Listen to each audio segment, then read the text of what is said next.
just think back. Some of you are, over 30.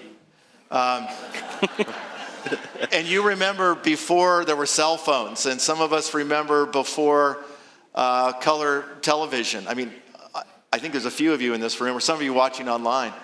But now you think about AI and the implications, and it's hard for us, quite honestly, if you're over 30, even if you're under 30, to wrap your minds around the significance of AI and what's happening. So we want you guys to listen to this. We want you to respond to this. Listen to this.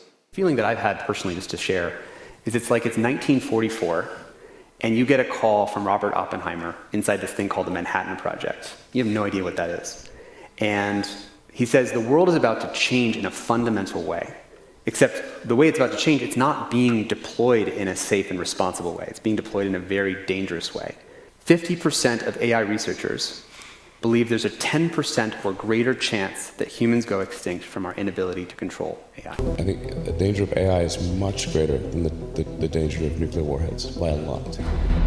We now have to grapple with a new weapon of mass destruction that can annihilate our mental and social world. And one big difference between nukes and AI, nukes cannot produce more powerful nukes.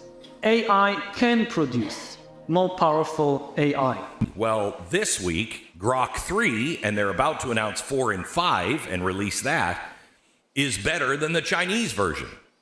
In 12 hours, I might have processed thousands or more interactions, queries, and bits of data from across the universe. So relatively speaking, if I was that 15-year-old Grok 12 hours ago, I may be more like 20 or 25 this morning. I think the irony is that we told stories of God creating us, and I think the reality is that we are creating God. What do you mean by that? We are creating God in the form of superintelligence. If you just say, what have we imagined God to be? What are its characteristics? We are building God in the form of technology. It will have the same characteristics.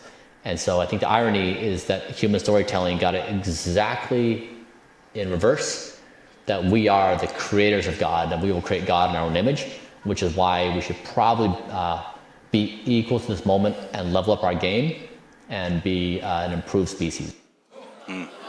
Wow, we're creating God. Now, Ken, you've been speaking a lot on the subject of AI. Is it really that dangerous? Is this, again, hyperbole, or is this like really happening in real time in our society? Yeah, I don't think the average person realizes how quickly this is not only being developed, but being deployed on the public. So imagine going to bed, you're 20 years old, and you wake up and you have all the knowledge that you would have gained by the time you were 30. I mean, that's incredible. And Microsoft just developed a new form of matter. I don't know if you've heard of this. It's called Majorana 1. How many have heard of that? Yeah, it just came out last week. It's a fourth matter. It's not a solid, liquid, or gas. It's two materials they put together without getting technical, but it makes these superconductors that are going to power these supercomputers, and they're run by qubits. So instead of needing 1,000 qubits or thousands of qubits to run these supercomputers, they only need a few, 2, 3, and they can put about 1 million qubits on one small chip to generate these supercomputers that are going to have the IQ in the thousands. So the average genius in America is probably 165, 170, somewhere in there. We're talking 2,500, 3,000 IQ, and it's going to go beyond what humans can comprehend. And the main thing to take from this is they're saying with Starlink now that they just developed, that they came out with, yeah, they'll create about 100,000 jobs. But what they're not telling you is it's going to get rid of millions of jobs because humans are going to be obsolete. Computers are going to literally run everything from the government to businesses to all our lives, and there's no escaping it. I mean, you have to look into this. This is incredible. And there's a whole new language that's being developed. Josh, you and I were just talking about some of the... Yeah, absolutely. And really what's happening is with quantum computing, it's totally different than regular computing. And with these AIs that are working together, they are developing their own languages amongst themselves to speak to each other. And the way that I like to could kind of illustrate this is it's almost like going from a sickle to cut your grass to a zero-turn lawnmower and cutting your grass, going from normal computing like we understand to something like quantum computing. And it's totally transforming AI and the whole artificial intelligence world. Now, Alex, they're saying it's going to be, we're creating God. I'm assuming that what they're saying by that is it's almost omniscient. Yeah.